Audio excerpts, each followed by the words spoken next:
Welcome business users to our tutorial today on how to create and manage a business account on a fairly basic level. First of all, we need to navigate to the business section by clicking the link found here. You will land on the business section page shown here.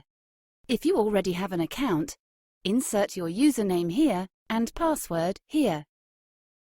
If you do not have an account, click here to register. You will arrive on the Registration for Business page. You have to fill in the entire form to create an account. Each field needs to be filled with the information indicated above the field. For example, you should insert your business name here, username here, and so forth. After you complete the form, it will look something like this.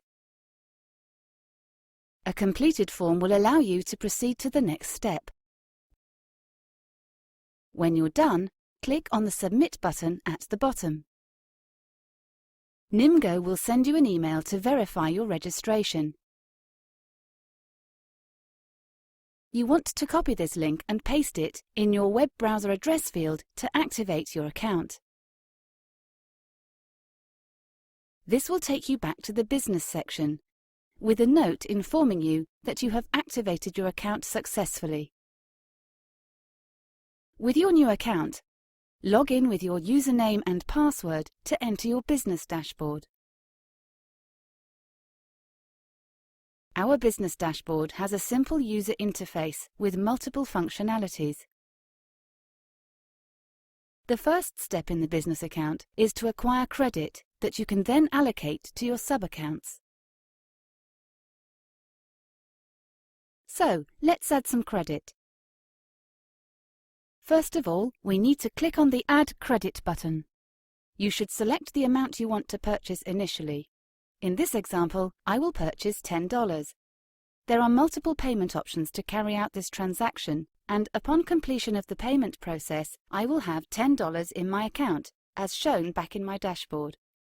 After acquiring some credit, the next step is to set up my user base. There are two ways to do this. The first is to invite co-workers or users. In the Invite Co-workers section, I can invite new users by email or Nymgo username if the user already has a Nymgo account. I enter the first email on the first line and each following email on a separate line below. Similarly, if I am inviting users by their Nymgo username, I will enter the first username on the first line and each following username on the line below. I also have the option to create an account for them.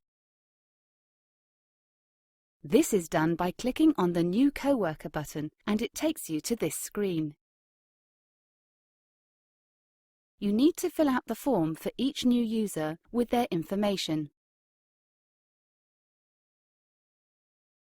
A sample filled form shows how this form must look upon completion. If all the information was entered correctly, you have successfully registered your new user's account. They will need to verify the account via an email sent to their email address to activate their account. The dashboard will still indicate 0 people until the user activates his account. The business dashboard will show when your user has activated by an increase in the number of people. Now I will show you how to allocate credits to those users. First, we must go to the Overview page found here. This page gives you a summary of all the users linked to your business account. When we click on a username, Omar Noon in this case, we will be taken to their user settings page, where we can allocate credits and enable the auto recharge feature. In this case, I want to transfer my $10 to Omar Noon, so I insert 10 in this field and hit Submit. The Submit button grants Omar Noon his $10 of credit and removes them from my balance as shown. If we take a quick look at Omar Noon's account, we see that he has been credited his $10. We hope you found this tutorial helpful. If you have any further questions, don't hesitate to contact us at sales@nymgo.com or support@nymgo.com. Thank you.